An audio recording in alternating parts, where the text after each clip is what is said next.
അപ്പോൾ ഇനിയുണ്ടല്ലോ, ആരും ഗോബി മഞ്ചൂരിയൻ വീട്ടിൽ തയ്യാറാക്കാൻ പറ്റില്ല എന്ന് പറയരുത് കേട്ടോ. നമുക്കൊരു സിമ്പിൾ മെത്തേഡിലൂടെ നോക്കാം. അതിനായിട്ട് അരിഞ്ഞു വെച്ചിരിക്കുന്ന കോളിഫ്ലവർ വെള്ളം ഉപ്പിട്ടിട്ട് ജസ്റ്റ് ഒന്ന് വേവിച്ചെടുക്കാം. ഇതേപോലെ കളർ ജസ്റ്റ് ഒന്ന് മാറിയാൽ മാത്രം മതി.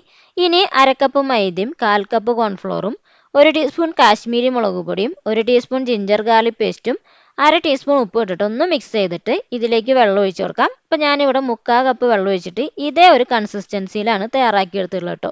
ഇനി എണ്ണ ചൂടാക്കി കോളിഫ്ലവർ ഓരോന്നാക്കി ഇട്ടിട്ട് തിരിച്ചു മറിച്ചിട്ടൊന്ന് ഫ്രൈ ചെയ്തെടുക്കാം. ഇനി പാനിലേക്ക് ഓയിൽ ഒഴിച്ചിട്ട് വെളുത്തുള്ളിയും ഇഞ്ചിയും അതുപോലെ തന്നെ ഒരു പച്ചമുളകും ഒന്ന് മിക്സ് ചെയ്തതിന് ശേഷം ഇതിലേക്ക് ക്യാപ്സിക്കം ചെറുതായി അരിഞ്ഞു വെച്ചിരിക്കുന്ന സവോളയും കൂടി ഇട്ട് കൊടുക്കാം. ഉപ്പും കൂടി ഇട്ടിട്ട് നന്നായിട്ട് വഴറ്റി ഇതിലേക്ക് ഫ്രൈ ചെയ്ത കോളിഫ്ലവർ ഇട്ട് കൊടുത്തിട്ട് ടൊമാറ്റോ സോസും സോയാ സോസും ഒഴിച്ചിട്ട് നന്നായിട്ടൊന്ന് മിക്സ് ചെയ്തെടുക്കാം. ഇനി ഇതിലേക്ക് മല്ലിയില അല്ലെങ്കിൽ സ്പ്രിംഗ് ഓനിയൻ ഇട്ട് കൊടുക്കാം. എന്നിട്ട് കുറച്ച് വെള്ളം കൂടി ഒഴിച്ച് നന്നായിട്ട് മിക്സ് ചെയ്തെടുത്താൽ നമ്മുടെ അടിപൊളി ഗോബി മഞ്ചൂരിയൻ